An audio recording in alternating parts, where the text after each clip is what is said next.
Ebike Future X 2025. Welcome to Ebike Future X, the global online event that's shaping the future of e-bikes and micromobility. I'm Stefan, your host and the founder of Ebike Future.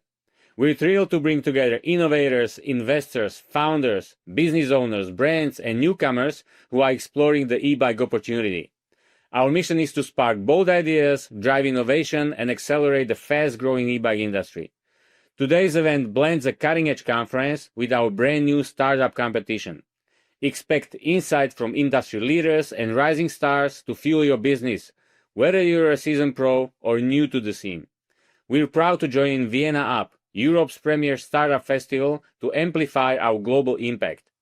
Watch top startups pitch their game-changing ideas with the winner announced later today. Join me and my event partners and co-hosts, Ali Dastraj and Peter Kovac. Hi everyone, my name is Ali. I will also be a co-host of this event next to Peter and Steve. I'm very excited to be part of this event, part of the Ebike Future X. I was fortunate enough to be part of it last year in Vienna, where it was in person. And this year, I am very excited that it's online. We have a lot going on, like you just heard.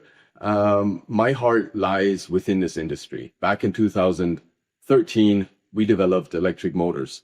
And since then, we've seen the market grow. We've seen a lot more innovations. We've seen more efficiencies. We've seen policy and lawmakers adapt for the people. This is super, super exciting. And I think these kind of conferences are those conferences that will make this happen. So technology is basically my forte. So I will lead you through that part, and I'm very excited. Have a wonderful time. Hello, everyone. My name is Peter Kovac. I'm the co-founder of the world's largest startup ecosystem competition called the Global Startup Awards. And I'm also the contributor to Ebike Future X, organizing the startup competition. And we have received amazing applications. And today you will have a chance to see some of them and also the winner. Thanks, Ali and Peter. And now, dear participants, engage in the chat, share your ideas, and ask questions. We're live across multiple platforms, and we keep an eye on every comment. And don't miss part 2. After the keynotes and pitches, we'll take a short break and then return for a live Q&A.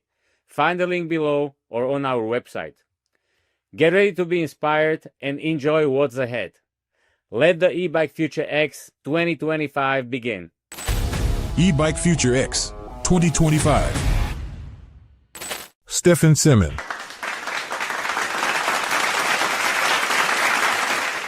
Hi everybody, welcome to Ebike Future X 2025. My name is Stefan, and let's level this event and get real about where we're headed. The e-bike industry is massive. 62 billion in 2024, projected to hit 114 billion by 2030, according to Grandview Research. But most of it is still stuck in the 90s. Chains, derailleurs, incremental tweaks. Too many businesses still run like a hobby. 30 million e-bikes were sold in Europe and US over the last 5 years, and another 60 million are expected in the next 5 years. All of them will need service, but repair and after sales is still ignored. On one hand, demand is soaring, and on the other one, overstock piles up while new players are scaling fast. Why is this happening? Because of the mindset. I founded this event after failing to launch the world's first 3D printed e-bike at scale. That failure sparked the vision to push this industry forward, to think big and act bold. Since then, I helped companies in the e-bike, automotive, retail, and different sectors increase performance and transform. What's the lesson? Old ways don't work anymore. Convergence is here, AI, robots, energy, computing, you name it. Everything is colliding. Technology scales our strengths or our mistakes. So if your processes are messy, AI will just amplify the chaos. But if your vision is clear, the right tech will get you there faster. The e-bike market is wide open, but you need bold ideas and even better implementation. This is your moment. Let's make this decade count. Enjoy the conference. Hannes Neupert has been shaping the e-bike world for decades. He's someone I really respect. He's always honest, always insightful, and not afraid to speak about the things others avoid. It's a real honor to have him with us today as he dives into one of the hottest topics in the industry right now. Why limiting motor power to 750 watts might be actually a big mistake for the future of mobility. Please welcome Hannes Neupert. Hannes Neupert.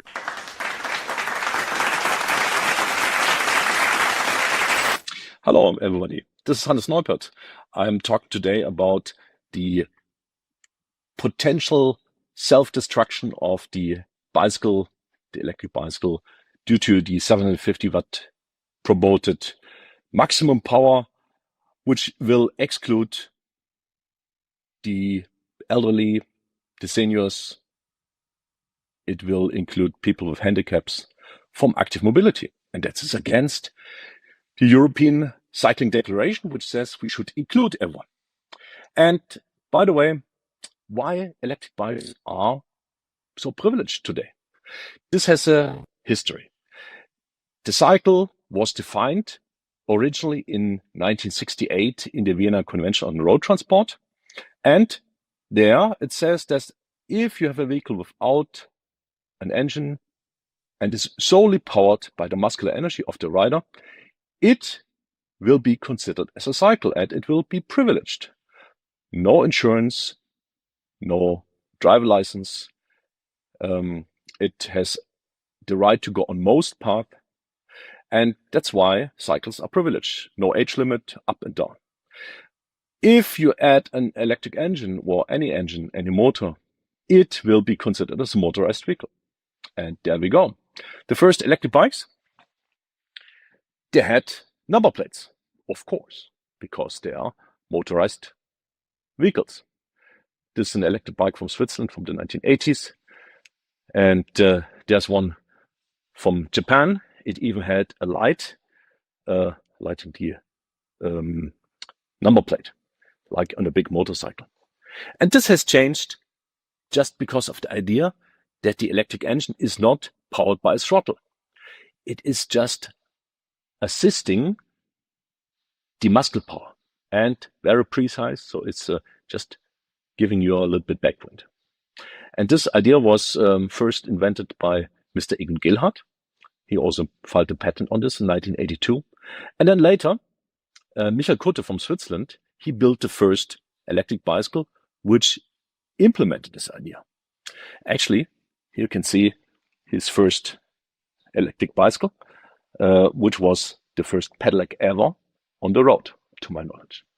This was 1990 at the Tour de Sol race. It still needed a number plate. The first law change, which made the electric bike a market success, this was 1992 by the Japanese company Yamaha. And Yamaha made successfully the first market entry with this electric bicycle, the Yamaha Pass.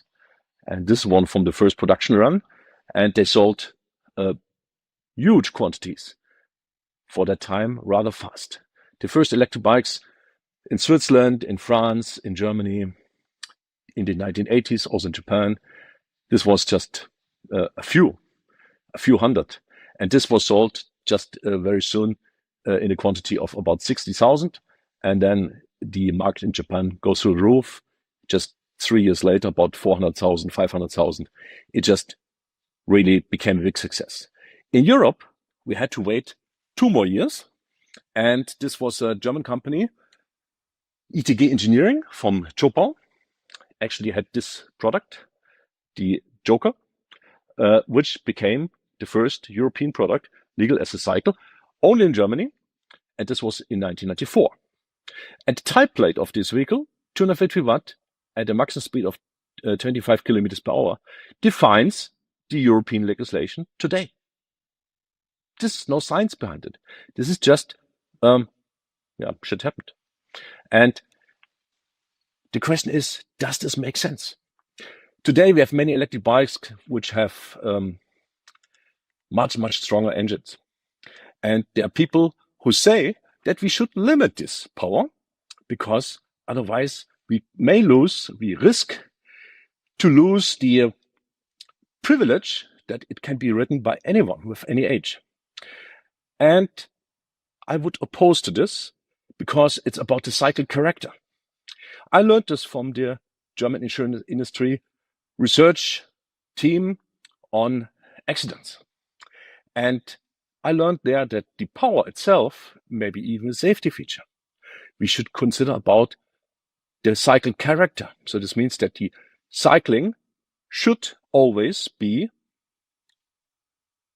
like a muscular powered bike, just safer.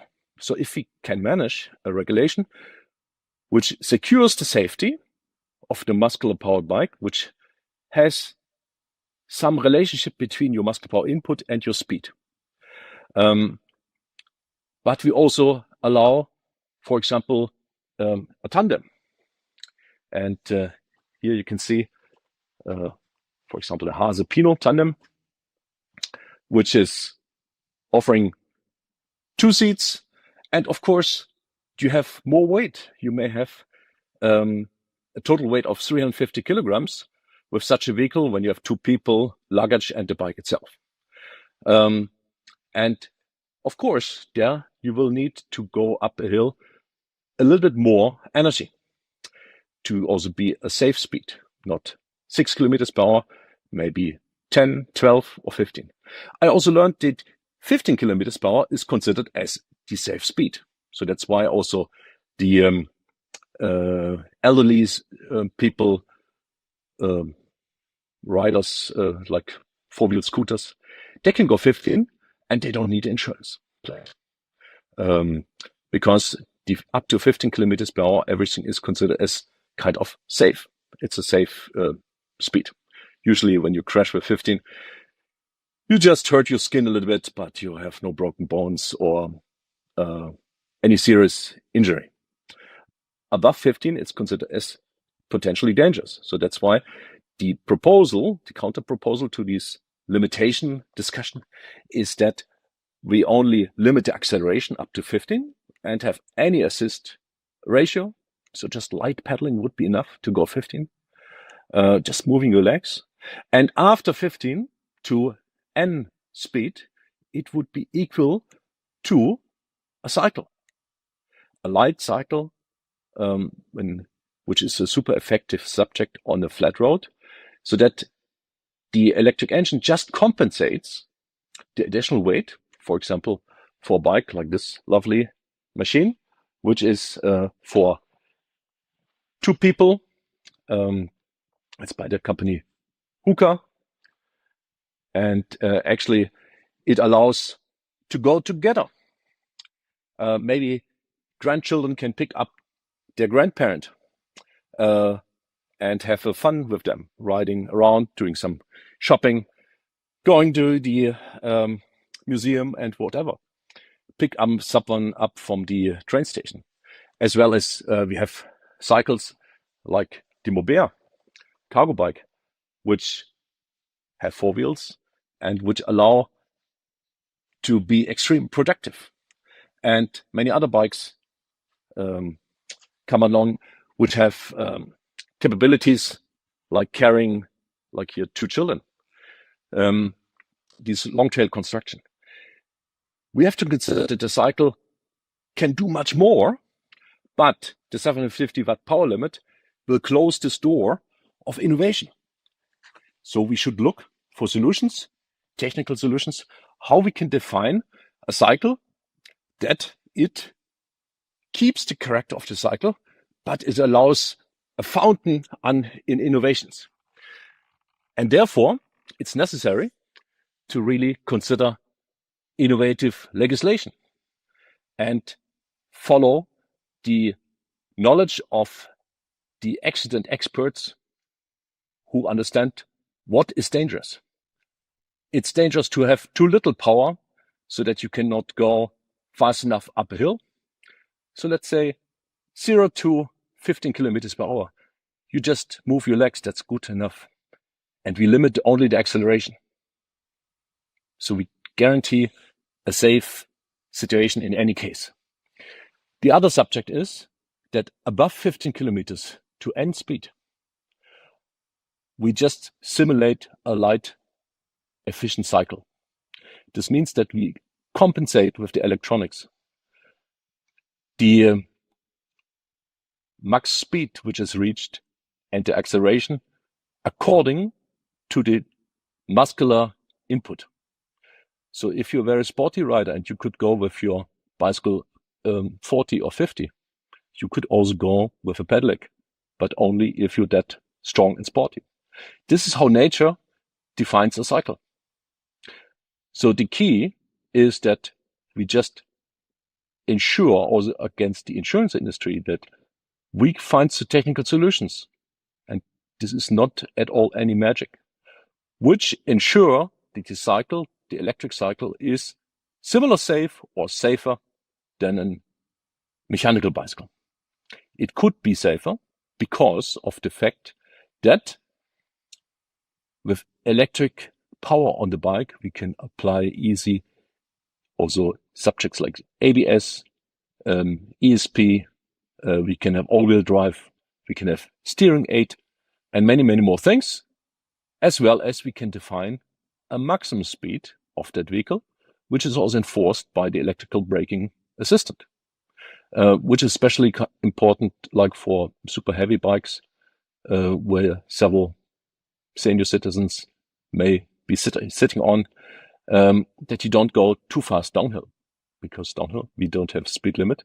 It's only the speed limit by the fear of the rider when he's pulling the brake. So please rethink about how important the legal situation is.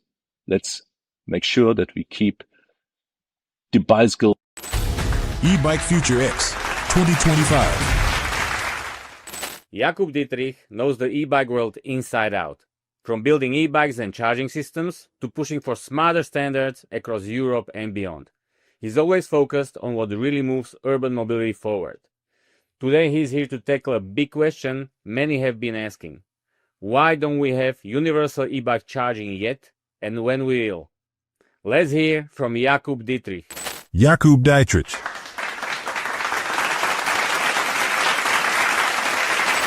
Great to see you. Hi, I'm Jakub Dietrich from Prague, from Powerbox, and I want to share you some biggest threats for the e-bikes nowadays. What they may be.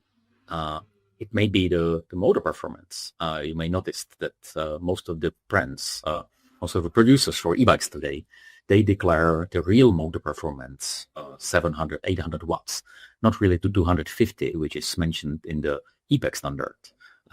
It may be the speed of e-bikes, which may make them banned from the roads if the policymakers decide to do so. But still, most of the e-bikes which are being sold are tweaked somehow, manipulated with some hardware or software solution, because the 25 kilometer per hour, it's really speed not to be very safe on the roads. But what I believe, the battery fires is the biggest threat nowadays. We have all the standards for the batteries, but still there are many products on the market which does not follow any standards, or even they declare to do, they are still unsafe. So tens and hundreds of e-bike fires are being performed in UK, in Czech, in Germany, elsewhere. And it will get worse because the number of e-bikes will probably double in the next 4 years, up to 70 million in EU. So how do they get charged?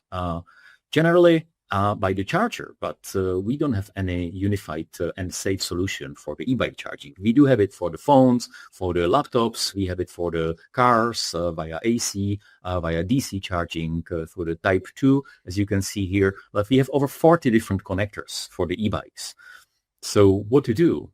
Yeah, of course, you can have your own charger. You can connect it on the public place, or maybe in a garage, maybe in a couple of hours. The charger won't be there. The EU really wants to have charging solutions for the e-bikes elsewhere, but this is not a solution. The Shuko socket is not a solution. You can have some proprietary solutions, as you can see here, the public cables which gets rusted, the cables connected to some wall box which gets cut after maybe 2, 3, or 6 months, or you have a standard solution. There is a standard solution right now. The IEC makes the standards for the communication between the charger and the e-bike battery. There is a standard socket, which is called Energy Bus, not very new on the market. Many of you may have seen it before, but it's still not being used so widely. So let's support it. There's a universal charging station from Powerbox, which will be showcased at Eurobike this year. The station has a standard cables to most known systems, and of course some backend on the cloud. This is the Powerbox, and you are more than welcome to have a look at it at powerbox.one. And if you have any questions, just ask me. This is the future of e-bike charging, of safe e-bike charging without the threat of fire of the batteries. Thanks a lot, and have a good day. Bye. Ebike Future X 2025. When I first heard Manix Quant speak about their production process and I saw what they're doing at FunRAM, I was really blown away. The level of innovation, the factory setup, it was something I hadn't seen before in the bike industry. Right in that moment, I knew I wanted him to speak on our global stage. I'm really happy he said yes, and here we are. Let's give a round of applause for Manix Quant. Marnix Quant.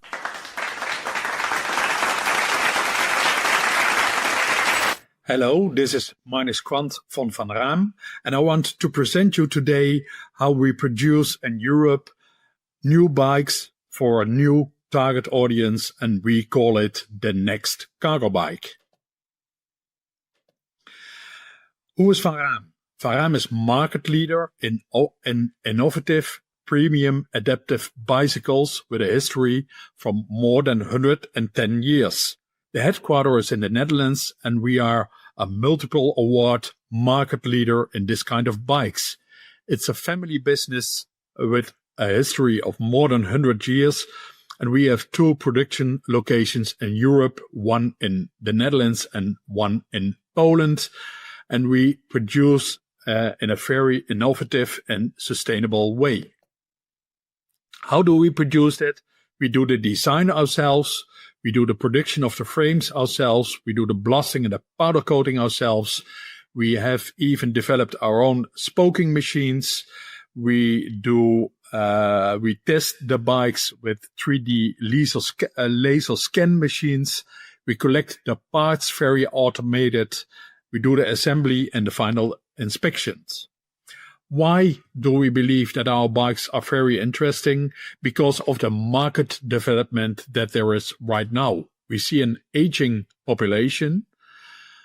So people are getting older and older and want to cycle longer. We see an expansion of the bicycle infrastructure, which helps also for our type of bikes. And we see a changing customer behavior. People want to use a cycle for doing their shopping or for healthy exercise. And we see more and more an acceptance of the adaptive bicycles. And in some countries, there are subsidies for these types of bikes, where we see that there is a belief that the normal bicycle industry will grow with 2% each year. We see that our type of bikes will grow at 50% the coming years. So what kind of type bikes do we have? We divide it often in individual bikes. This is only a selection of the more than 20 type of bikes we have, but we have seating tricycles, also normal tricycles. We have a low step true bike, and we even have a scooter bike, which you can use as a scooter, as a bike, and an electric bike. And then we have the multiple person bikes, which we often call transport bikes. That is the side-by-side bike, the jet rickshaw bike, a wheelchair transport bike, and a wheelchair bike. Our latest innovation is what we called a cargo tricycle. It's a cargo bike in a very modern way designed, with true 3 wheels, which gives you a lot of stability. And we see that what we called the new Silver Wave target group is a very good group for this kind of bike. And it will be introduced at the Eurobike coming summer. How do we produce the bikes? Highly automated. We use 3D laser cutting machines, welding robots, 3D laser scanners. We print in steel, nylon, and plastic. And we have automated milling machines. We have our own developed wheel and bicycle test benches. And we continuously optimize the production process. And we do this by ensuring a constant quality of our bikes and reducing the footprint. As you can see here, we use 3D laser cutting machines from True Laser Cell and from Mazak. And they ensure a very good quality of cutting the tubes. We use cobot CNC milling machines so that they can produce also in the nights if we are not there. And we use 9 welding robots, and they give us all day the results as our best welder does. And we printed last year, for example, more than 200,000 parts. We print in steel, we print in aluminium, and we print in nylon. And it gives us a lot of flexibility, and we don't need to have a lot of parts on stock because we print them on demand. And we even developed our own spoke robot, because the well-known and good spoke robots that are on the market are not suitable enough for our type of bikes and motors. So we developed, with the help of 2 robots, our own spoking machine. We have our own blasting machine and our own testing machine, and it's the same test bank as the TÜV uses. Next to that, we have our powder coating street, and all the bikes have 3 layers of powder coating. And we have 2 sister companies, Your Plastic Solutions, which are part of the Van Raam holding. And we work there for Van Raam, but also for third parties. We do 3D printing, vacuum molding, and injection molding.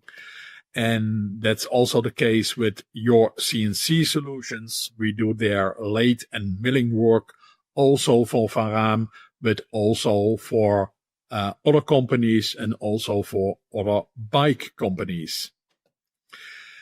Van Raam invests a lot of money on innovation, and we do that to ensure that we are sustainable and competitive. And we do it in our separate idea factory. It's a separate location where we experimental with all kinds of new techniques and new ways how to use our bikes. And we work together with universities from the Netherlands, from Germany, but next to universities with all kind of types of schools from lower till university level. And we look that our bikes are all according to the national and international standards in the countries where we sell them. On our website, you can find a lot of customer experiences, because what you see is that for a lot of people, our bikes give them their freedom and their happiness and mobility back again. And that's even more than a normal bike, because we even make bikes for people without arms so they can steer with their back. So if you want to know more, you can read several hundred of user experiences on our website. What does this all result to? Because of the way we work, we have a very consistent quality. We remain very innovative by using the idea factory and the students. We reduce the footprint by producing the bikes in Europe. We are more independent. We are very more flexible in this way, and it stimulates and develops also our own staff. So we are ready for the future. And what we do, we offer our dealers a new target audience with new products, so new chances on the market. And we have already dealers in more than 20 countries, the most focused on Europe, but also in the United States, Australia, and Japan. We have some dealers, and we are looking for more dealers. So we hope you get interested by this speech or know somebody who wants to sell our bikes. We are very open to that. And our bikes are so popular that even our queen cycles on our wheelchair transport bikes, and you see what it does for him, and you see what it does for the woman in the wheelchair. And also our queen cycled on our side-by-side bike, even as Charles and Camilla.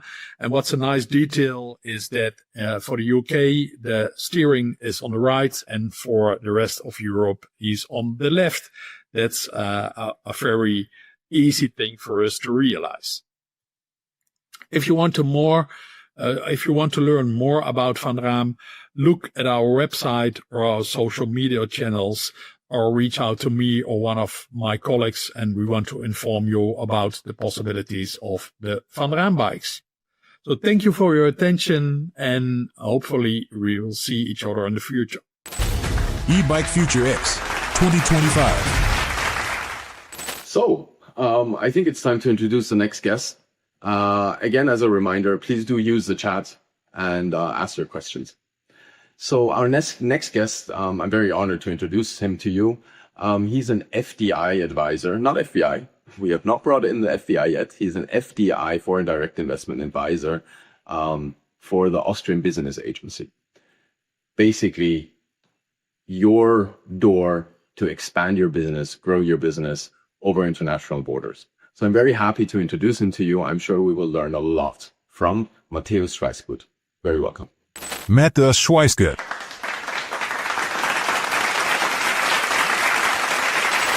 Hello, everyone, and a warm digital welcome from my side. It's great to speak in front of so many fantastic founders, brands, and pioneers in the world of e-mobility. My name is Matthäus Schweisgut, and I work as a business location consultant at the Austrian Business Agency, helping international companies and startups to grow in Austria. You are the reason I'm here today, to show you why Austria could be the launchpad for your next big move in e-bikes and micromobility. So to start with, what is the Austrian Business Agency? Our mission is clear. As the National Investment Promotion Agency, we help international businesses succeed in Austria. We have 3 focus areas. Invest in Austria, where we support businesses in setting up operations here. Work in Austria, where we help international talents to relocate. And Film in Austria, where we assist international film productions. So, whether you are a tech founder, a battery innovator, or building the next e-bike unicorn, we are your partners in landing and growing in Austria. Austria, as you can see, is small in size but mighty in impact. We are an economic powerhouse in the heart of Europe. With a strong export-driven economy and global business mindset, Austrian companies are used to thinking big. We invest over 3% of our GDP into research and development, well above the European average, and our productivity is 14% higher than the EU standard. This drives innovation across industries, especially in e-mobility and green tech. This could be your launchpad to Europe. With Vienna as your base, you can reach nearly every major European market within 3 hours by plane, and maybe in the future also by e-bike. You get direct access to hundreds of millions of customers in the European Economic Area. No wonder international companies choose Austria to grow fast, sustainably, and with stability. The Austrian startup ecosystem is growing rapidly. Startups here are hiring more people, building more diverse teams, and getting better connected, just like we see here at ViennaUP. International entrepreneurs are key drivers of resilience and innovation in our ecosystem, and Austria welcomes them with open arms. Sustainability isn't a buzzword here, it's a business strategy. Austria is one of Europe's leaders in eco-innovation. We reduce environmental impact, build resilient systems, and use resources efficiently. Our national strategies align with the European Green Deal and support the shift towards a circular economy. And that means real opportunities for your business.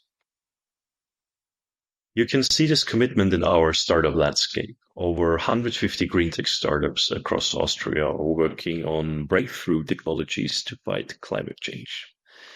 Through initiatives like the Green Tech Cluster, we connect startups, corporates, and public institutions to build strong alliances for climate innovation. Now it's getting exciting. Austria is a cycling nation, and e-bikes are at the center of that momentum. More than 400,000 bikes are sold each year, and we now have more e-bikes sold than conventional bikes. In fact, Austria leads Europe with 57% of all bike sales being electric. It's a billion-euro industry with growing investment in infrastructure and commuter solutions. E-bikes are no longer just for recreation. They are transforming how we move goods, get to work, and travel every day. Austria's e-bike ecosystem brings together universities, research centers, manufacturers, and tech startups. From digitalization and battery tech to urban infrastructure and safety research, institutions like the Technical University of Vienna and companies like KTM are advancing the entire e-bike value chain. Fertile ground for innovation is visible in our local champions. On the left side, you can see the local producers like Simplon in Vorarlberg that build high-end city and mountain bikes. Nox Cycles Austria in Tyrol, who craft powerful e-mountain bikes, or MyEsel in Linz that produce custom wooden frame e-bikes using cutting-edge algorithms. On the right side, you can see the suppliers like Varta Innovation and AVL List, who are driving forward battery technologies, which are essential for the future of e-mobility.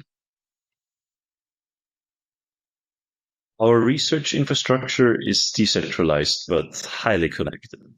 In Vienna, you have the Technical University of Vienna and the Hausrad project on cargo bikes.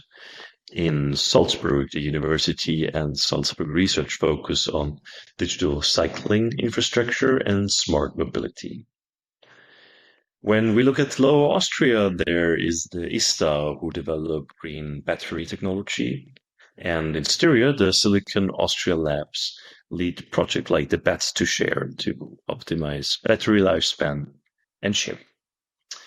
This nationwide network makes Austria a unique test bed and development space for e-mobility.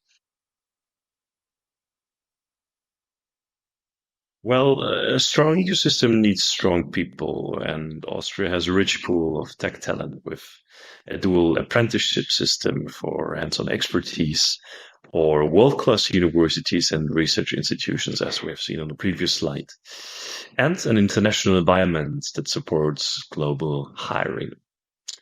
All this is underlined by a few interesting facts on the right side. For example, Austria ranks number 5 worldwide for vocational and technical skills in education. So, founders here find the right skills they need to scale. We do not only talk about innovation, we invest in it. With the third highest research and development spending in the EU, we ensure that companies working on future-focused technologies can thrive. Austria is a country where research and development is a growth engine with more than 3% of the GDP invested into innovation. And of course, we should also be talking about financial support. Austria offers the second best government support for research and development in Europe. You can benefit from a 14% tax credit on all eligible R&D expenses with no upper limit, so this is a fantastic and easy to use tool. Then there are agencies that hand out a variety of different grants and funding programs like FFG, AWS, and local investment promotion agencies. So whether you're prototyping a new drivetrain or scaling battery production, you won't be doing it alone. So I hope I was able to show you that Austria is an exciting business location. We offer a unique combination of innovation, support, talent, and opportunity right at the heart of Europe. We at Investor Austria, we provide you with tailored support before, during, and after the business has been established, which means we can give you market information, help you in location scouting, finding the right funding possibilities, introducing you to networks, and even after you have found your company, if problems or troubles arise, we can try to help you. Before I end my presentation, I want to thank you for listening. And if you are thinking about scaling your e-bike or micromobility business, now is the time. Come talk to us and let's ride the future together. Thank you. Ebike Future X 2025. I think we're moving on very well. The next person I want to introduce to you is a personal friend of mine. She and her husband, we met around 20 years ago. They were working on designs of bikes, and then we lost each other. And after 20 years, I met them again, and it figures they stuck to their vision. So they've continued their vision of designing lightweight, folding bikes and e-bikes. So with no further ado, I want to introduce to you my friend Valerie Wolf, the co-founder of VeloBike. Valerie Wolf.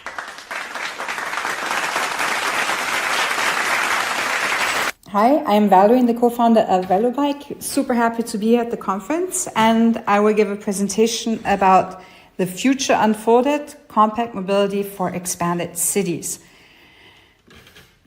So statistics show that by 2050, 70% of the world's population will be living in cities. And we know as well that for routes under 5 kilometers, people most often use cars.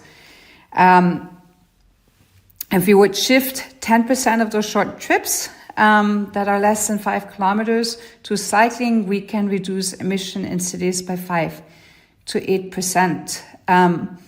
So cities of today are actually made and were built all around cars. And if we look at how this developed in the past, the cities are in motion, but we don't live mobility, we live traffic. We're often stuck. So urban planning began adapting to accommodate cars that were in the rise actually in the early 20th century. It became very popular through the mass production, so a new production system by Ford, the T model in 1908, and that basically made the cars affordable for the middle class. And then it became like a symbol of freedom, of progress, of modernity. So then it really took a stronghold in the States and actually everywhere in the world. And actually before that, actually already in the 1830s, Robert Anderson developed the motorized carriage. And back then he said, like, oh, look, there's no horse, no ox, yet it moves. We see a picture as well. But batteries were not rechargeable. So really like the EV hype, everything started already more than 100 years ago. Even Scottish fellow Robert Davidson of Aberdeen, he built a prototype electric locomotive in 1837. And then every time you had something modern, for example, then the railway workers were rebelling because they saw basically that development as a threat to their job tending to steam engines. And they called it the devil machine. So any new innovation always has like some kind of tension there. Something to bring systematic change requires sometimes a push forward from many people in the same way as you see it now. If you want to revert back and change the urban infrastructure, you do need to have a push from all sides, from policymakers, from product designers, just as ourselves, to make that change possible. So as we were limited at first in the early 19th century or mid 19th century with batteries that were not able to be recharged, so one-time use, we then had a new development of batteries that could be recharged by 1884, and that helped to deploy electric-powered trams as well as prototype electric cars. It was also like a Scottish in Des Moines, Iowa, living in there, William Morrison, who applied for a patent on electric carriage. And it had 24 battery cells that needed recharging every 50 miles. And they called it Morrison's self-propelled carriage. And that was really a sensation when they brought it out in 1893 at the Chicago World Fair.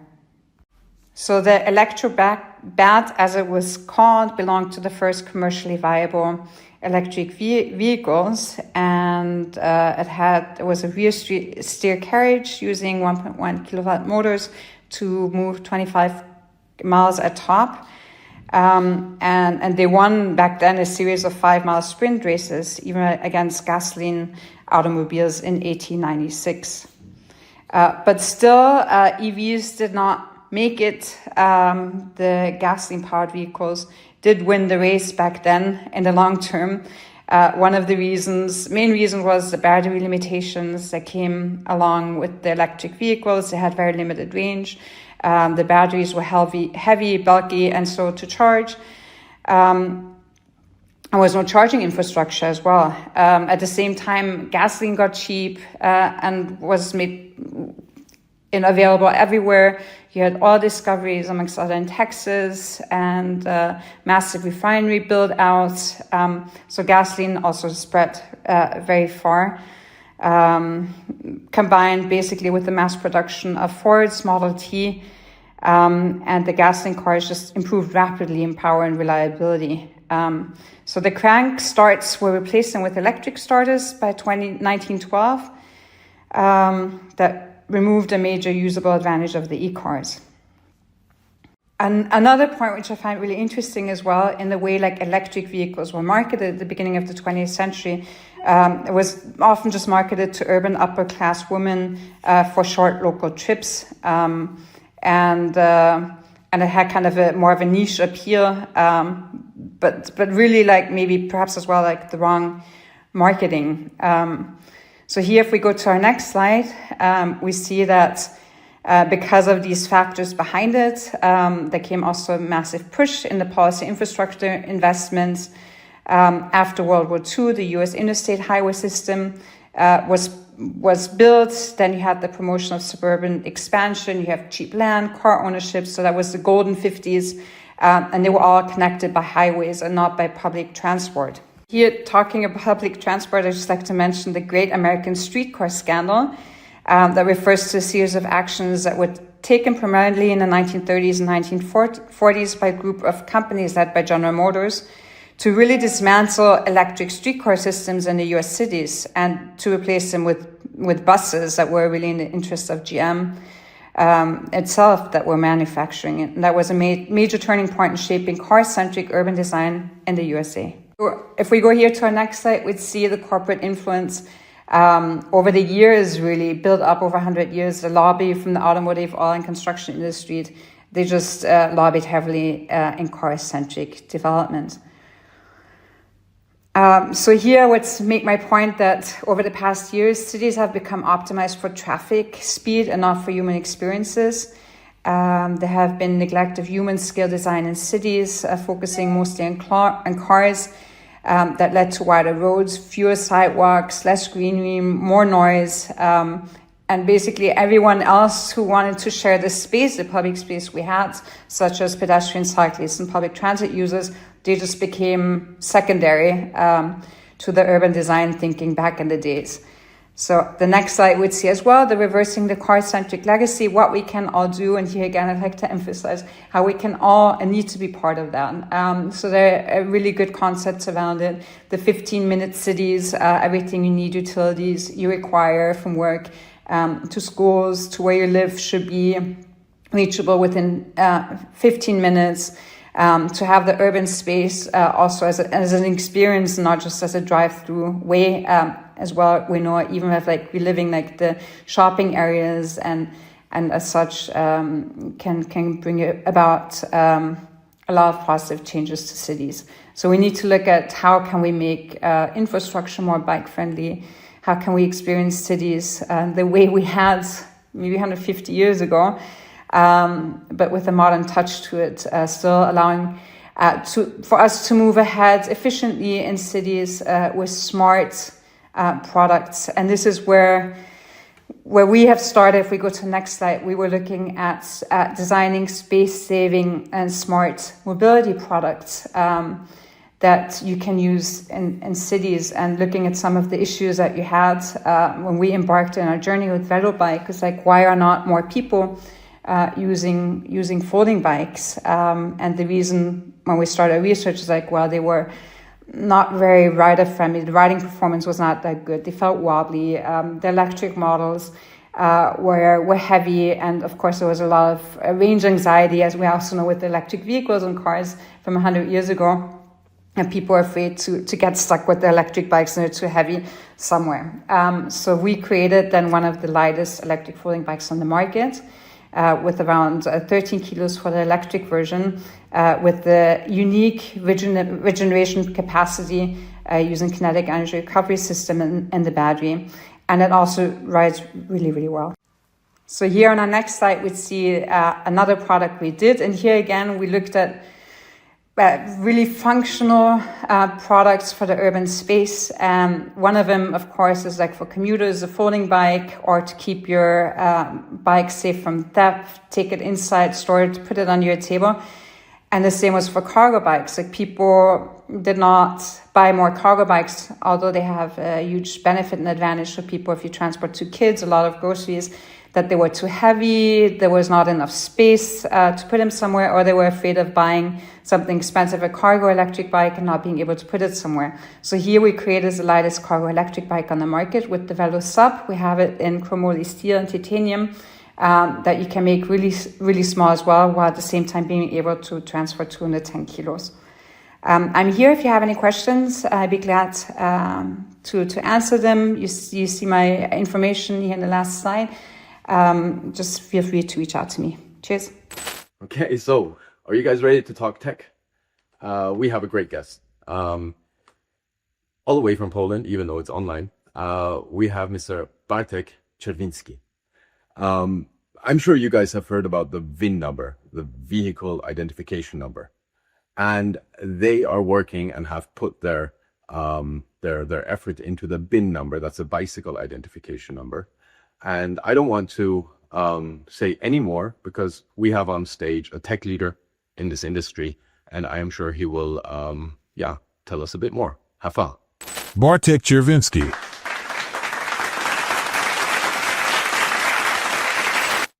Hello, Ebike Future. In the cycling industry, we are obsessing on building, designing, and selling new shiny bicycles. But we are really leaving a massive opportunity, 10 billion opportunity on the table, which is in after sales and financial services. The automotive industry has already figured it out, so maybe it's worth looking at their practices and trying to figure out how we can clone these solutions into the cycling industry. My name is Bartek Czerwiński. I'm the COO of Bicycle Identification Number, and we're trying to solve this problem.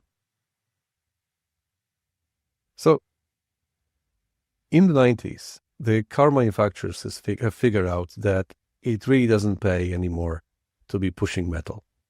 So they started looking for solutions. They started looking for new revenues, and they have found them. They found them in after sales and financial services. They used their channels to extend their relationship with the customers and to be able to offer them more profitable revenue sources. These are almost non-existent in cycling. And that's the opportunity that I'm talking about. That's the opportunity that we could be looking at and trying to clone from the automotive onto the cycling world. So where are the margins? In recent annual report, it's easy to find in automotive manufacturers. So let's look at Ford. Ford has 75% of their revenue coming from new vehicle sales. However, it's only 3% of the margin. But if we look at all of their other services, after sales financial services, they are hugely profitable. You're talking about 30, 40, even 50% of margin. How can they provide this type of these types of services and that generate so much revenue? So first of all, they have VIN. They have a unique identifier of a vehicle. So they're able to link all of the services directly into a particular car. Obviously, the whole data is fully standardized. There's a bunch of standards that are pretty strict. And this allows for automation of data distribution. And it gives the manufacturers, retailers, and distributors a full visibility to the entire value chain. So we know what is happening with the car, even beyond the point of sale, and we're able to offer all of these services and keep the customer within the brand. This does not exist in cycling because we have multiple identifiers, manufacturer different frame numbers, national numbers, etc., etc. There's no standards really, and if you want to combine it, if you want to compile a report, it is super labor intensive, and it requires us to go through different kind of massive data sheets and recombine and mash it up, and maybe we will find something, but it's really not a given. These disconnected, fragmented, and siloed data streams, they're no good. They're no good. We have to find something better. And the solution is pretty straightforward. Again, let's look at the automotive first. So with VIN and standardized data, it allows for a very efficient value chain management and the data streams. So this then in turn allows for recurring after-sales revenues and customer retention. In cycling, we all know, the margins are thinning. The manufacturers are operating on pretty low margins. The fragmented customer relationships are affecting everybody. We lose the sight of the customer beyond the point of sale. And on top of this, there's no brand loyalty. I'm buying this brand and next time I'm going to buy another brand because nobody can track the customer. Nobody can track the asset. This means also a very low recurring revenue, and that's where the money is. So because of the inconsistent data collections and data streams, we are faced with fragmented supply chain. And this does not help the industry. We have to find a way in order to fix this. And now we also have the compliance issues, the battery passports, etc. How can you report on a battery if you cannot know where your bicycle is, who is using it, and has the bicycle been recycled? Obviously, I wouldn't be talking to you if I didn't have a solution. So I do have a solution. We've been working on this for a while now. And we're launching this with a number of manufacturers right now in Europe. And the solution is a bicycle identification number. It's a unique global number, a single bicycle identification standard. Think of it as a digital VIN for bicycles. When the automotive industry launched the VIN standard, they didn't have the opportunities that we have now. Now we have much more opportunities, because now we can create the VIN for bikes, which is BIN, in a digital fashion and store it on blockchain.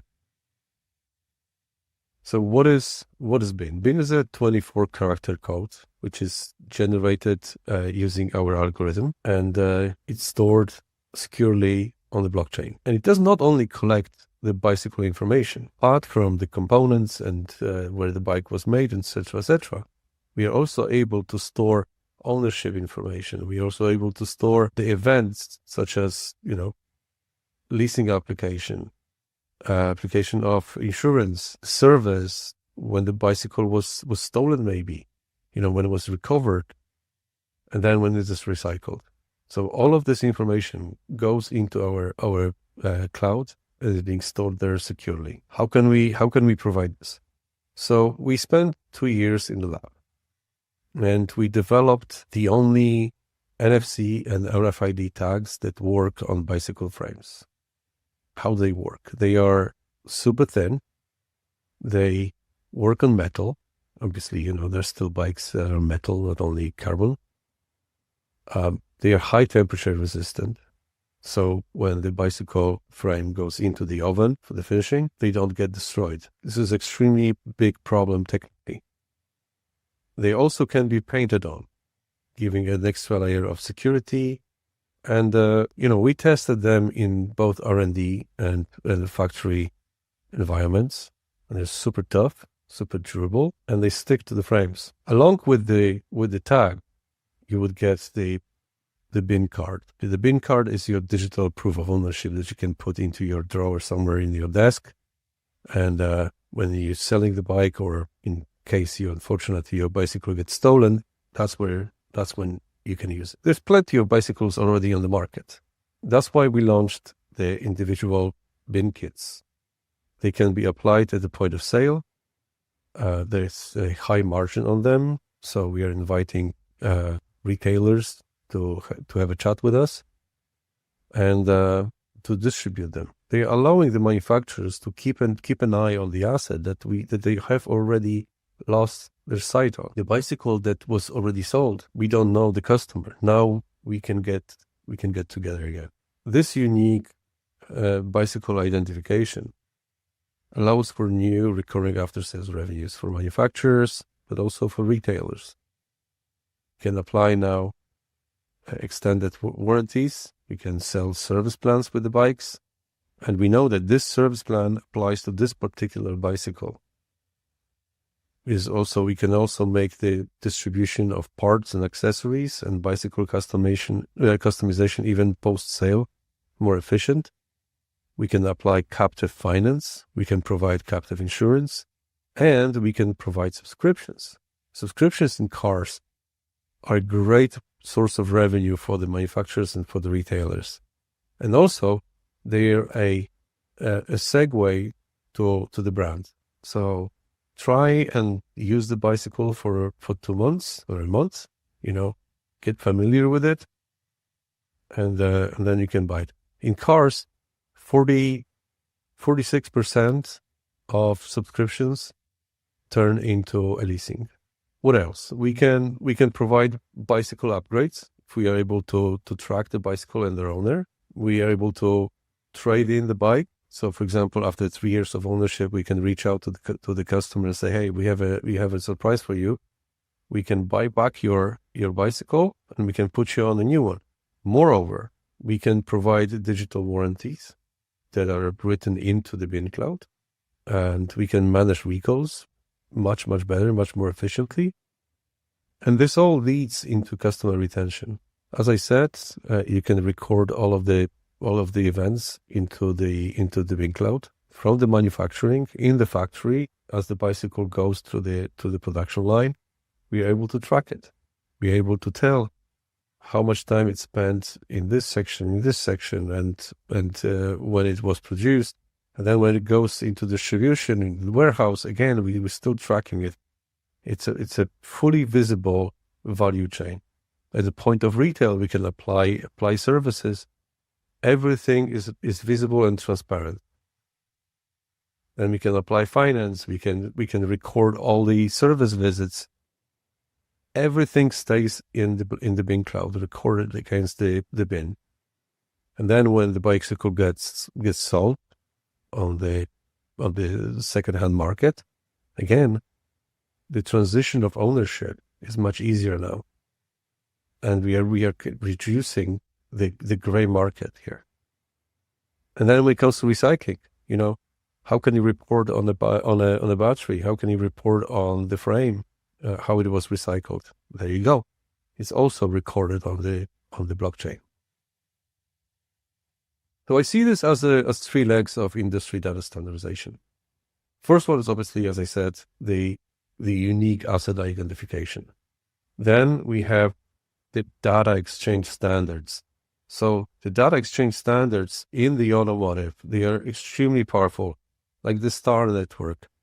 Obviously, STAR network has been around for a while now. It's quite dated right now, but the idea still sticks. It is basically across all the manufacturers, you would be using the same standards for marking up data, marking up parts, and so on and so forth. One factory can make cars for many different brands. That's how the brands are controlling the manufacturing. And then on top of this, and believe me, the next few years will be all about data security and privacy. We've seen so many data breaches, hacker attacks. We will be looking at very robust certification frameworks. How do we see BIN? We see BIN as the kind of a backbone of the industry. Right now on the market, we have a multiple of different identifiers, from the national systems to some independent platforms to manufacturer systems and so on. We want to provide a platform which is free of charge, where everybody can link into the BIN generation algorithm and link their system with BIN. Thank you so much for listening to me. I hope this was educational. If you want to reach out to us, here's my phone number, here's my email, and don't forget to visit our website, bikeidnumber.com. Thank you for listening. Have a great day. Ebike Future X 2025. Hi, and welcome to the Ebike Future X discussion with Bonnie Fechter about how to win in the AI era. So, Bonnie, welcome. Hi. Welcome, and hi, Stefan. Thank you for having me for the Ebike Future, and I'm happy to be here. I'm super happy that you accepted the invitation, and I was really looking forward to discuss with you. But for the people who don't know about you, please tell us what you do. Hi, everyone. So I'm Bonnie Fechter, and I'm the founder of Curiosity Gen AI and Leading with Success. We are a consulting firm for the singularity strategy, which means that we guide every leader, a CEO, your product and your services, and we position that in the next 10 years. And when we position that in the next 10 years, what we do is that we look forward to what's happening in the next 10 years. The AI acceleration is happening so fast. It's 7 times as fast as what's happening before. And so because we're so updated with what's happening, we collapse that timeline. The 10-year future, we collapse that timeline to now. And then we do everything when that timeline is collapsed. And then we say, this is where you need to position yourself, your product, your service, your company, because this is an inevitable win. So this is an easy win for you, your company, your product, or your service. Your competitors may not be looking at the future and may not be updated as us with what's happening because it's so fast. And so that's why you need someone who can position you in the singularity era. Okay, that's great. So this is really needed in the bike and e-bike industry. Let me tell you how it works. So the bike and e-bike industry is mostly kind of like a hobby-driven and fun-driven. So sometimes it's more important if the employee is riding a bike than if he knows something. And many of the businesses are kind of like old school. And now what's happening in the e-bike industry and bike industry is it'll probably double the numbers, double the output. So there'll be millions of e-bikes sold in the next 5 years. So this industry really needs to adapt to this new environment. And there is no better time to use all the tech and all these possibilities right now. So, but now let's go to general business. Like, what's the sign when you're working with companies? What's the sign that the owner or the company is in trouble, that they don't see the future? They don't even see the problem today. So how can they like move forward? How can they find out like, hey, we're in trouble? Yeah, I understand that. And currently, I understand that what's happening is that there is an anxiety about humans losing their jobs. And it is true. That is very true. We are at that situation. And this is something that we need to create an opportunity for. We call it the Jevons paradox. So the Jevons paradox is happening because of generative AI. And right now, I don't believe the Jevons paradox is going to create jobs. It will create opportunities, though. It will create opportunities for everyone, only for those who are forward looking and are not scared to leave the present behind. I mean, I know that it's so hard to imagine a future where we may not have jobs, but we have opportunities. We have creating economies, even not just jobs, economies, opportunities for ourselves. And that's where we need to think more of, because it's really scary to think. And if our identity is so attached to our jobs and our careers, you're in trouble. We are all in trouble. Yeah, because it's changing so fast. Next thing you know, a robot can create what we're doing. An AI can do what we're doing. And that's where you need to be able to accept all the changes that are happening so fast and just position yourself. That's why we're seeing a singularity. You need to position yourself for an inevitable win.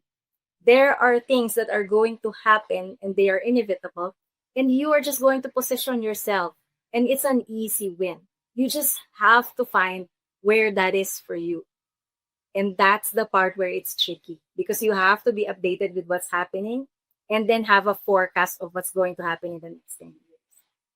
Yeah, but the changes are now like super fast. Super Even fast. to stay like updated is like super hard. So what's the way to stay Yes, updated? that's my job. That's why I'm here, because that's what I do. I stay updated. There's so many things that are happening, but I am still updated. And a lot of the things that are happening right now, they're already been predicted. There are references that have predicted what's going to happen in the next 10 years. One of the most accurate prediction is Kurzweil with his book, Singularity is Near and Singularity is Nearer. So a lot of the things that are happening right now, it's already in that book. And then there's also the blog of Situational Awareness by Leopold Aschenbrenner. And then Sam Altman also has a blog. Anthropic also, Dario Amodei of Anthropic also released a blog about it. The era of the superintelligence. So with these resources, once you read them, you will realize that we're really entering a different era. It's not just jobs, it's opportunities, it's economies even. What are the new economies that's going to come up? And how can you position yourself to these new economies that are going to be born? Okay, so it's gonna be interesting, and maybe for this short period of time, it's gonna be hard because it's a transition. So the people will feel kind of insecure. It is. Well, I don't think the uncertainty will ever go away. I think that we will always experience uncertainty, and maybe up to a point where we reach, for example, people are talking about universal basic income. And if we ever reach that time wherein our government leaders find a way to sustain us all, without jobs, then that would really eliminate uncertainty. But until we don't have that, because until now, all our government leaders does not have the solution yet. They know it's coming. Even the United Nations is saying, hey, this is coming. The United Nations have reports about what's happening. They are aware of what's going to happen. They are advising nations and countries and government leaders that, hey, this is happening. But it feels like no one has moved yet towards to securing the future of all human beings if ever we no longer have jobs, except for this idea of a universal basic income. And since we don't have that yet, pretty sure that uncertainty will always be there until our government leaders will finally be able to figure out, so how are we going to live without jobs? What is our economy without jobs? What's going to be, what's going to be the exchange? How is our community? How will we eat? How is our shelter? And that's where the uncertainty is coming from, because some are calling it, I know David Shapiro is calling it post-labor economy. And because it's post-labor economy, there is no structure yet. We are used to having capitalism as our main economic structure. Supply and demand, it's labor and demand. But what happens because humans are no longer needed for labor, and it's artificial intelligence now, and it's robots. That's where our government leaders and all of our leaders really needs to vault in, as we say, and really decide, so how are we going to take care of all of the humans? But these government leaders are most of the time like really old school. So let's see how this shift will happen in the reality. That's true. So that's where the challenge is. I agree with you, Stefan. Yeah. We need people who are fast thinkers. We need people who are forward thinkers. And I agree that it's currently a bureaucracy. And I know that the government leaders are all doing their best.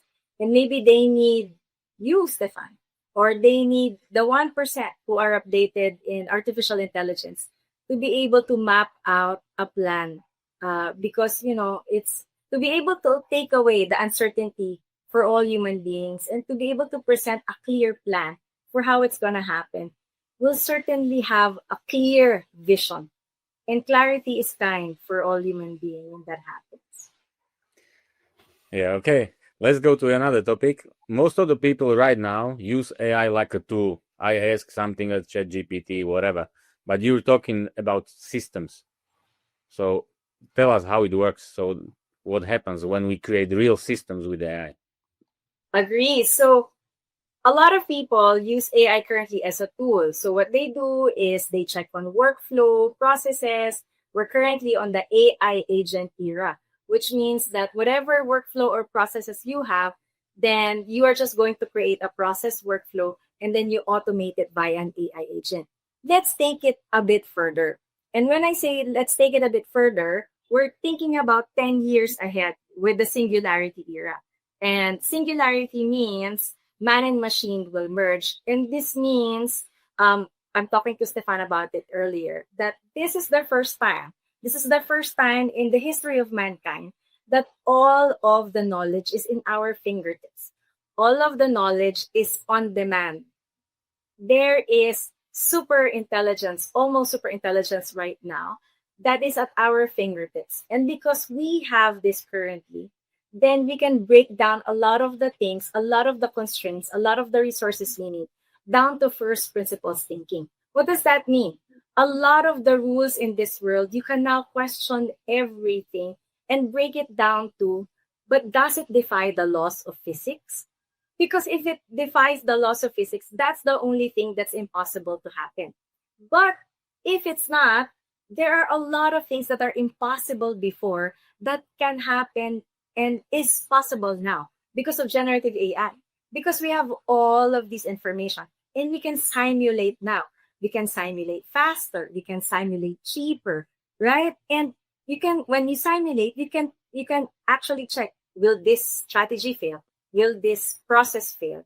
You can do all of this faster without, with less risk. And this is a very good time to do all of that, to have a trial run of all of the ideas that you have without being scared because of the simulation possibilities, because it's cheaper and it's faster. And that's the perfect time for you to say, well, if we remove all the constraints that we have, how can we solve this? Because it doesn't defy the laws of physics. That's the only thing that's impossible right now. The only thing that's impossible is if it breaks the laws of physics.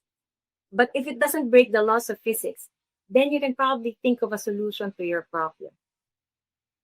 That's great. That's a completely great mindset. Yeah, it's like there is no problem that isn't solvable right now. It is possible. For example, for cancer, that is what they're doing right now. They're reimagining cancer as extinct in the next 10 years because they're simulating each cell, they're simulating each drug through AI. And it's faster now. So they can check this treatment, this drug in fast simulations, never unlike before. And because of that, new drugs are reintroduced, new treatments are introduced that we have not have done before. And that is why biotech is one of those industry that we're saying in the next 10 years, your lifespan will double. And that's the prediction, one of the prediction for the singularity. Yeah, that's great. I saw some of that. It's really interesting. And now let's get back to bikes and e-bikes. So from your like a higher and global vision and different industries vision, how do you see the bike and e-bike industry evolve in the near future? Yeah, and we talked about this earlier, and thank you for the background that you've given me for the e-bike and the bike industry. So Stefan mentioned that there are two industries, the e-bike, and then there's the bike as a performance, right? And so for the e-bike industry, I've discussed with Stefan that robotics is really the way. We are entering the era of robots. Robots are coming. It's going to be as easy as the robots are a part of our households, doing a lot of the tasks that we want, and it's at work too. And so we need to redefine and rethink the e-bike. If an e-bike is a robot, what is it going to be? How is it going to play a part in our lives in the next 10 years? And how is it going to play a part with all of the other robots that we have at home and at work? That's one for the e-bike. Now for the performance bike, which is you enhance the performance of the person. Is that correct, Stefan? In physical performance, it's like a sports. Do I get that? Yes.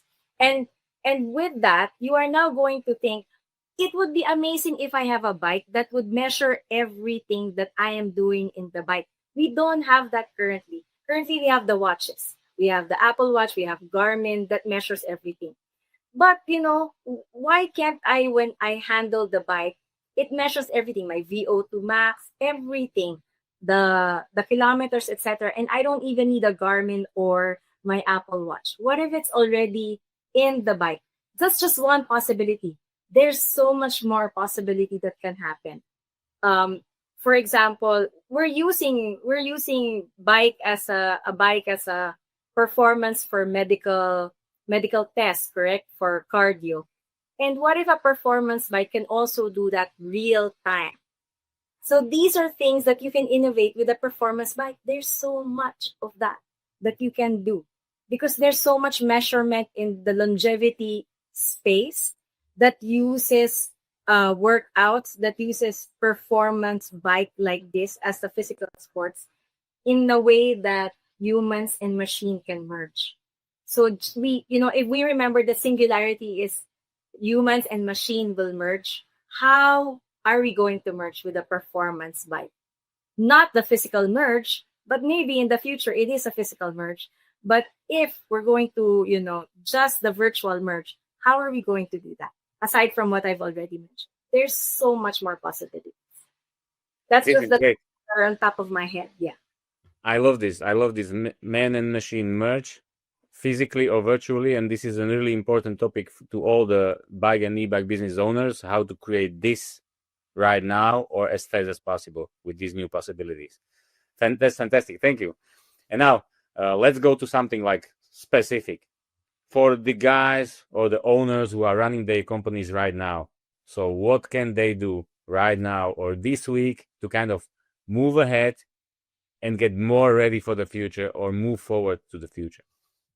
So at this moment, if they can think of 10 years ahead, the wildest science fiction, things that they can think of that can happen because of AI and because of robotics, if they can list down all of the possibilities, let's say top 3 possibility science fiction, top 10, give a constraint, right? Top 5 of science fiction things that can happen in the next 10 years. Think about it. It's already happening now. Collapse that timeline. And move as if the science fiction in your head is already happening now, because believe me, it is. There are researchers in the AI field that is already focused on what you think is still science fiction that is going to happen in the next 10 years. There are dedicated AI researchers that are doing it now, simulating it now.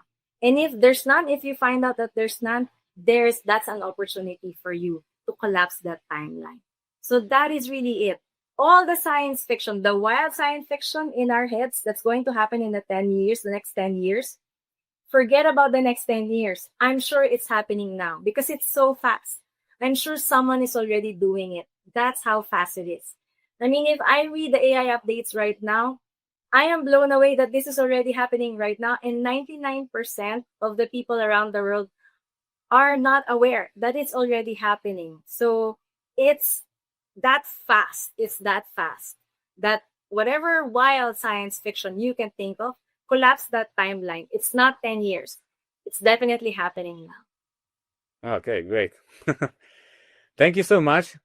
So guys, this was Bonnie Factor, and Bonnie, thank you so much for joining us, and it was a pleasure having you. Welcome, Stefan. Thank you, everyone. And yes, Stefan is so forward and future thinking. I enjoy talking to you, Stefan, and I love the way you are really a future forward thinker, because this is what we all need. We can't just live in the present at the moment because it is happening all so fast. And this venue that you've made for the people to be able to watch this and to be able to see, oh, right, it's happening right now, is a very valuable contribution to the business and to everyone you want to help out so that they can position themselves in the next 10 years. Thank you. Welcome. Bye. Stefan. Bye, everyone. Thank you. E-Bike Future X 2025. Welcome to the startup competition of the E-Bike Future X conference. We have seen and received amazing applications for the competition, and we are super grateful that everyone joined, not just from Europe, but also outside of Europe. Just to give you a little snapshot how the whole competition was created.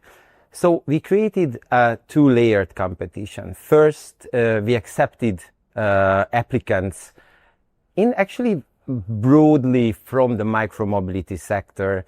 Doesn't matter if it was software or hardware or complex solutions. And eventually we pre-selected the 10 best startups together with the contribution of our amazing jury members who joined from all over the world. And today we're going to have the second round of the competition involving the audience, involving you guys watching this show. You will have a chance to vote, and the highest voted startup will win the competition today. Thanks to our fantastic jury. E-Bike Future X 2025. So, round 1 of the E-Bike Future X startup competition is over. Do you want to know who won? Well, it's been a journey. The energy and the ideas we've seen from the startups have been incredible. We had amazing applications, bold visions for the future, and our fantastic jury had really a tough job selecting the best. But there can only be one winner.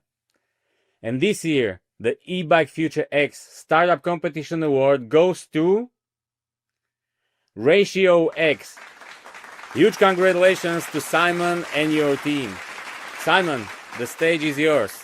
Hello, I'm Simon Fenico, founder and managing director of Ratio X. It's very exciting to be awarded the eBike Future Startup Competition winner. Always great to get some recognition for the hard work and nice technology we're developing. So it's been quite a long journey on Ratio X, and I mean, we've still got a big journey to go. I first had the idea that gear systems should be improved on bikes around 20 years ago when I was working at Toyota. It's been now full-time since 2019 working on Ratio X, and we're now to a market-ready product. There's been a huge amount of people who've supported us to get to this far, family and friends, friends we've met along the way, our component suppliers, they're vitally important, various partners who've helped us develop the product in the right direction. You know who you are if you're seeing this. And again, fantastic to be awarded the prize. And we look forward to connecting with anyone who wants to help make some nice bikes together, or if they want to get involved in the supply, distribution, manufacture. We're open to any discussions that you are open to. Thank you again, and have a good day. Thank you, Simon, and congratulations again. But we're not done yet. In fact, the next stage of the eBike Future X startup competition starts right now.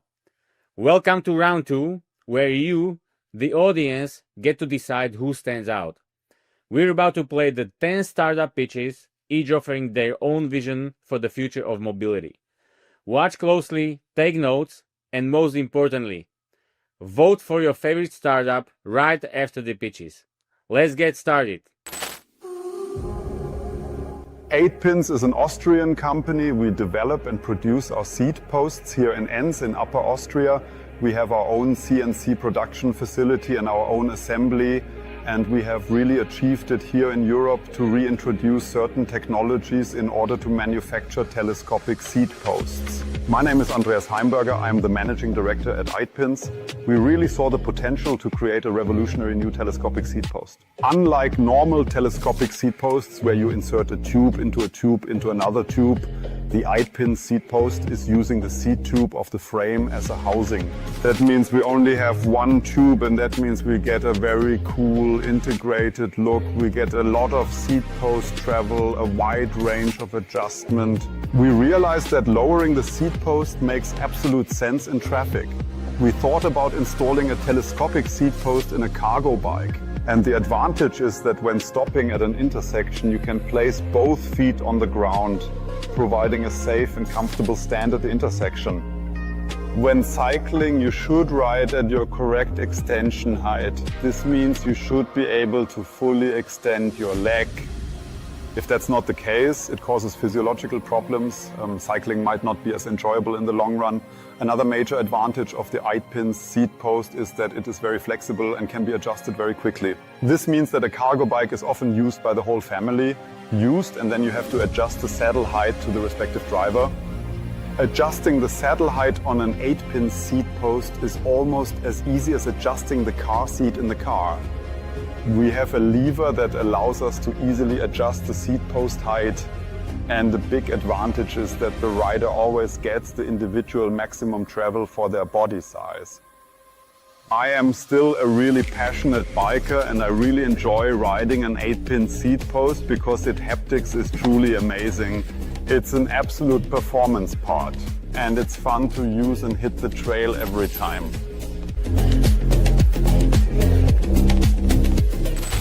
eBike Future X 2025. Hi everyone. I would like to start from a simple question. How many of us use electric bike, e-scooters, even electric vehicles? So many, right?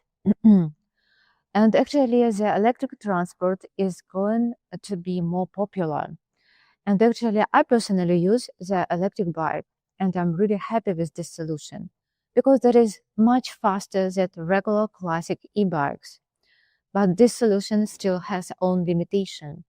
First of all, if we talk about the cable length, it's not all the time satisfied. And also, if we talk about the connect battery to the cables, that is also the big challenge. And if the connector is broken, we need to buy just a new battery, and that is not cheap. And usually when we use the public electric bike and we are planning to go to travel for a longer distance, we can get some fears because no charging infrastructure. And we all the time afraid that our e-bike will become as additional luggage for us. And that is also not such a good. All these problems we are able to solve with our innovative quantum charging technology. Our technology based on energy quantization, and we mastered Casimir-Miros effect. Technology is able to charge low, medium, and high power devices simultaneously at a distance with really high efficiency. No need to use cables or replace battery. And technology does not generate heat or electromagnetic interference and able to charge even in motion in various environmental conditions. So, and just imagine if you have your electric bike based on our technology, you just park it on the charging station and it starts charge automatically. So no need to use cable for this issue and no need to replace battery. And I have to tell that more important, that price will be much affordable. I have to tell that it will be not so much expensive that current charging solution based on cables.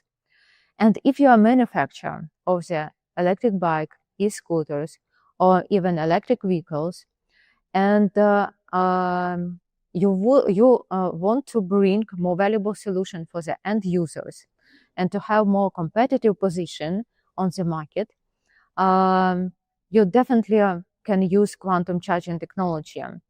And actually, if you are interested in this solution and you have the same goal as we are, to change the world for the better, just join us in our journey. Thank you. E-Bike Future X 2025. Hi, I'm Sebastian, co-founder of Science. At Science, we believe personal mobility must catch up with the way people really live. Most e-bikes are rigid and limited, yet our lives are flexible, dynamic, and constantly changing. So we build a bike that adapts to life, not the other way around. Introducing the S55, our flagship model. It's a 4-in-1 electric bike that can be reconfigured in seconds without tools. It shifts between a classic daily commuter, a long-tail bike to carry 2 kids or 1 adult, a cargo version for groceries or deliveries, and a hybrid long-tail plus cargo setup, perfect for families or professionals. One single frame for everyday needs and every type of rider. The S55 features a lightweight yet durable composite frame, optimized for performance and modularity. It's powered by an advanced electric motor with a dual internal gearbox, offering perfect efficiency at both 25 and 45 km per hour. And because the frame stretches, so does the drivetrain. We engineered a telescopic cardan shaft, a clean, quiet, chainless transmission that flexes with the frame in real time. We also reimagine how this bike is built and sold. Every S55 is produced just in time. No warehouse stock, no overproduction, and full customer customization. Riders configure their bike in store using a tablet, frame color, components, tires, accessories. Once the order is placed, the bike is assembled to spec and delivered ready to ride. The S55 is also smart and connected. It collects ride data to optimize range, alert users before parts wear out, suggest safer or faster routes, and anonymously contribute to better infrastructure planning in cities and towns. It's more than a bike, it's a modular mobility platform. Science isn't just building e-bikes. We are creating a new category of personal vehicles, modular, intelligent, built to last, and built for real life. And one more thing, we are not stopping with the S55. Coming next, the compact, a full-size e-bike that shrinks down to fit your apartment. The pod, a fully enclosed micro-vehicle that stretches from solo mode to family mode. Because the future of mobility isn't fixed. It expands, it adapts, it moves with you. This is science, the bike that fits your life, now and as it evolves. Thank you. Ebike Future X 2025.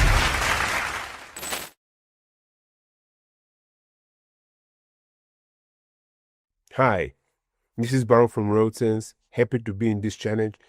This is what we can do for you.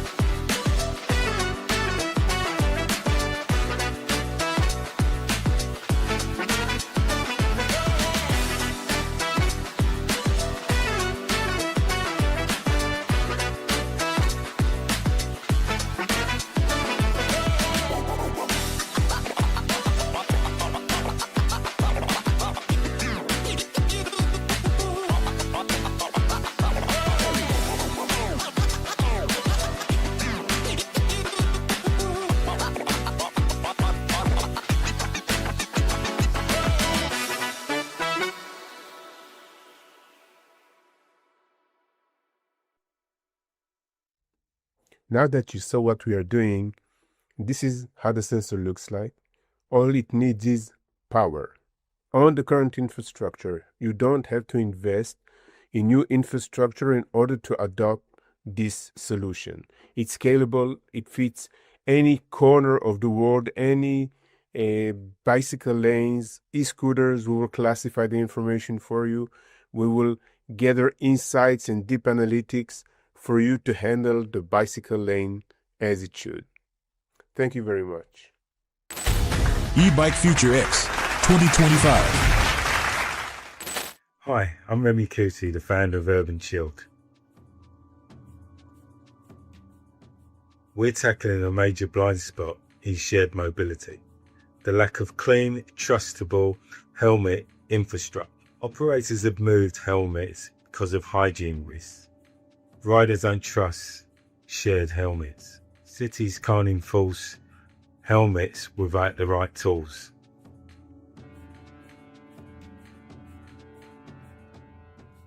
But that's where Urban Shield comes in. Smart helmets with GPS, damage detection and user tracking.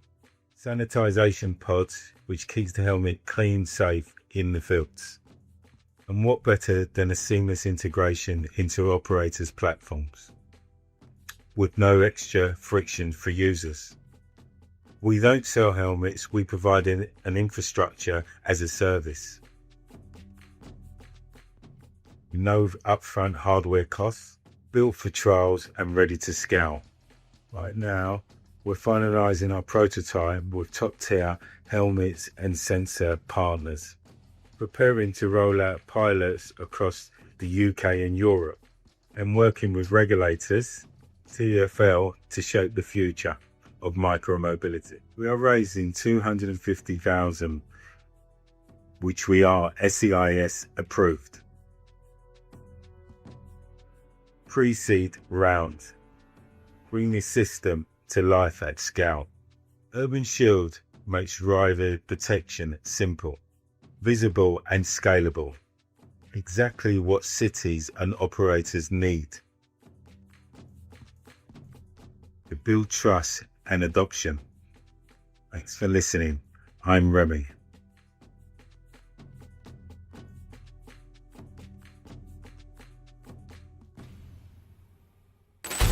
Ebike Future X 2025. Hello everyone. More than 200,000 bicycles are stolen in Europe every year. Unfortunately, even the most expensive lock currently available can be cut in 1 minute. Our lock is made of a special material. It takes more than 20 minutes to cut, and when someone touches it, it calls you immediately. It will definitely protect your bike, because you have more than 20 minutes from the time you get the phone call to get to the bike. GPS tracking systems do not protect bicycles because you can't usually find your bike with them. The push message from the GPS alarm often takes 1 or 2 minutes to reach us. The only real protection is when the thief cannot take the bike away from the scene. Our ULock for You team currently consists of 2 members. Our bicycle lock is ready, functional, and can be demonstrated, but it is not yet suitable for mass production. Further development of the lock is necessary. We are looking for a partner to help us develop a version suitable for mass production and to support the eventual manufacturing process. The final version of the lock will be smaller than the current prototype. We don't have our own company yet, but we plan to establish one if we find a supportive partner. Besides the lock, we also have another unique product idea related to the computer industry. Please send a message to ulock4you@gmail.com. Thank you for watching our video. E-Bike Future X 2025.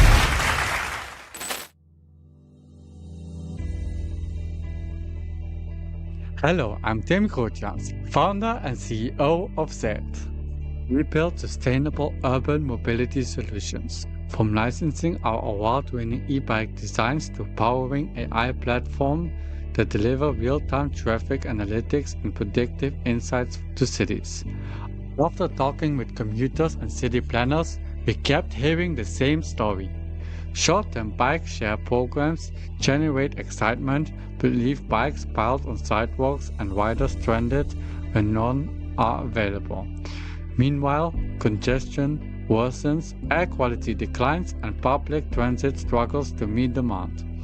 People need a dependable, everyday alternative, not just occasional access. That's why we created Greenlight, our long-term rental system. Rather than hourly checkouts, community members keep the same e-bike for weeks or months, using it daily for their commute, errands, or cargo runs, all with 0 emissions. Bikes are assigned, not abandoned, so streets stay clear. Reliability soars and costs drop thanks to fewer relocations and streamlined maintenance. Greenlight stands out by offering a dedicated bike for the entire rental period, no docking stations, no outlet fees, no surprises. Built-in reliability through our long-term model, ensuring better upkeep, constant availability. Clear, uncluttered streets because every bike has its place. Lower operating costs and greater control for cities compared to traditional sharing schemes. Our success is backed by First Bike's top-tier manufacturing and our collaboration with the EIT Urban Mobility IRP for Impact program, which brings valuable resources and an extensive network to support ongoing research and development. Our AI-driven platform reduces operating costs, maximizes uptime, and delivers data-driven insights that help cities plan smarter bike lanes and optimize fleet distribution. ZED is guided by a passionate, experienced team united by one vision: transforming urban mobility. We are in the early stages of developing Greenlight. Production begins mid-2025. Initial rentals launch this autumn, and we will use data-driven insights to 2026 for continuous optimization. Thank you for your interest and support. We look forward to partnering with forward-thinking communities, organizations, and investors who share our vision for cleaner, smarter cities. E-Bike Future X 2025. Shared micromobility ends where the pavement ends, but that's exactly where travelers want to go. We made a vehicle that takes them there. We're building freedom, access, and adventure. Tourism is moving outdoors, but mobility isn't there yet. Hospitality businesses in nature destinations face a tough gap. Guests want low entry barrier entertainment, but bicycles aren't for everyone and scooters are unstable, so they are missing opportunities and losing money. My name is Tsvetan Iliev and I'm an automotive engineer turned founder. I built Vingen from scratch to offer a vehicle that is versatile and accessible by a wider range of users. This is a stand-up bike that is easier than a bicycle and a lot more stable than a scooter. Anyone can ride it. It can handle dirt, gravel, snow, sand. It is fun. It is comfortable. It requires very little maintenance and everyone wants to have a go, which makes it perfect for rental. We already have traction with customers in multiple countries. These are businesses using Vingen for rentals, and their feedback helped us evolve the product into something truly scalable. We made small changes for a big impact, resulting in the Vingen TI2. A perfect fit for the needs of our customers with a focus on the DACH region. The TI2 is what will establish us as the leader in accessible adventure mobility for tourism. But it's not just the vehicle. We also developed the Vingen Pro app, a rental management system that makes implementation effortless. Operators don't just get a product, they get a new business in a box. Very handy, especially for those new to rentals. We've come this far on a friends and family round and a lot of blood and sweat. But we've managed to reduce the risk, and now the upside is massive. We are fundraising to scale, to outsource production, to expand across Europe, certify for key markets, and to build a category-defining name in off-road micromobility. Vingen is going to be the name in this space. If you're ready to shape the next chapter of micromobility in tourism, let's talk. Ebike Future X 2025. So we were actually planning a startup that night. I remember we were at Pratish's house in Germany, Kanna, and I had just found my new love, Pedelec, and I'd driven few of them in a rideshare, and I was really excited to know more about it.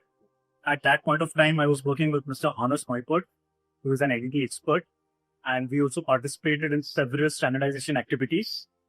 Through those activities, we understood the intricacies and challenges in the light electric vehicle ecosystem. So after testing electric bicycles for several years in Europe, we understood there are a lot of challenges that were not being addressed. Everyone was deploying free-floating models, which was causing a lot of nuisance to the public. Second is a lack of standardization in terms of connectors and unsafe and unreliable batteries in the public domain. So there were a lot of challenges that we understood were yet to be solved. And suddenly Pratish told me the EN 5064-1 standard was supposed to be mandated by the European Union, and then there was this movement of Europe. We could become the first startup and the first rideshare to launch the mandated standard-based rideshare, and thus was born Easy Pedal Rideshare. To make this possible, we realized we needed a very good tech team, rapid manufacturing, and investors on board. And we also wanted to be the first one to reach the market. Having these criteria, I thought it would be the best idea that we could do this in our own backyard. That is none other than Pune city. Me and Pratyush are born and brought up in Pune. And Pune is an automobile hub, and as well as it's a big technology hub. And it was a right match, and this provided us a great test bench to launch a pilot. We pitched the entire idea to the city council, and they realized that this was the need of the hour. So now that we had the opportunity to do the pilot, it was time to get on the ground and get starting to do work. As we were building dog rideshare, we wanted the dog model to blend well within the city's infrastructure so that there is an excellent synergy. For faster implementation of the stations, our stations are completely modular. Then we wanted our stations to be sustainable, so we have backed it by a solar panel. Our stations are continuously manned so that it is public friendly and moreover to prevent pandemic. To run a successful rideshare model, it's very important to have a solid backend. So we decided to do this hard way. So we developing an in-house application as well as backend. We are implementing latest technology stack in the process. So the business model had to be unique and to make it more affordable to users. We had shifted our revenue system to advertisements and to make it more aesthetic and attractive and decided to go with the LED advertisements. Easy Pedal has plans to cater to the European market. Therefore, we conduct intensive research on all aspects of rideshare companies. Therefore, these learnings help us to make a difference. Making a robust vandalism-proof pedelec was challenging. We achieved this along with a geometry that caters to all heights between 5 to 6 feet. We successfully implemented charge and lock into the vehicle side. At Easy Pedal, we are not just building a product. we are building a movement. Our team is ambitious with purpose-driven individuals. And as we are aligned with our cause, we move fast, really fast, just like we made this trailer in just less than 10 hours. In the last 9 months, we have failed fast and learned faster. We have successfully deployed 5 docking stations in public. We are ready with an app and the IoT devices which are built in-house. And finally, we also are ready with our fleet, which conforms to IEC 62196-4 standard, which is mandated from the European Union. People think this is a big story, but this is just a trailer. The movie is about to begin and we are going global. So join us in the revolution to change the landscape of rideshares. We are EasyPet. E-Bike Future X 2025. Manual gear shifting on e-bikes is clunky, distracting, and outdated. No wonder the e-bike's potential as a transportation alternative is yet to be realized. ViennaUP is about to change that. The world's first fully mechanical, automatic transmission made for modern commuting. It fits any frame and hub motor setup, weighs little, and works in all conditions, protected from water, dust, and daily wear. No levers, no thinking, just ride. ViennaUP adapts to your pace in real time, keeping your pedaling smooth, instinctive, and without effort. With 74 million daily bike commuters in Europe and 1 billion potential riders worldwide, the opportunity is massive. ViennaUP is designed to make e-bikes feel as seamless as automatic cars and as intuitive as a motor scooter. With extensive experience in automotive engineering, manufacturing operations and brand leadership, our team is built to scale. ViennaUP is setting the new standard for urban mobility. ViennaUP, the true feeling of riding free. E-Bike Future X 2025. That was it. 10 startup pitches full of fresh ideas. And now it's your turn. Vote for your favorite startup in round 2 of the E-Bike Future X startup competition. Ask questions in the chat or leave a comment and tell us what inspired you the most. You'll find the voting link and more info below this video in the comments or on the event page. We're taking a short break now, and then we continue with the live Q&A session. If you've registered, you'll get the link by email or check the comments on the event page to join us. So, today's virtual ride is over and the official part of the E-Bike Future X is coming to an end. I want to thank all our incredible speakers, startup founders, and jury members for making this such a great event. A special thanks also to our small but mighty organization team, our dedicated freelancers, and yes, a lot of help from AI along the way. And thank you, our participants and guests, for being here with us. Once more, thank you all for being part of the E-Bike Future X, and see you soon in the live session. E-Bike Future X 2025.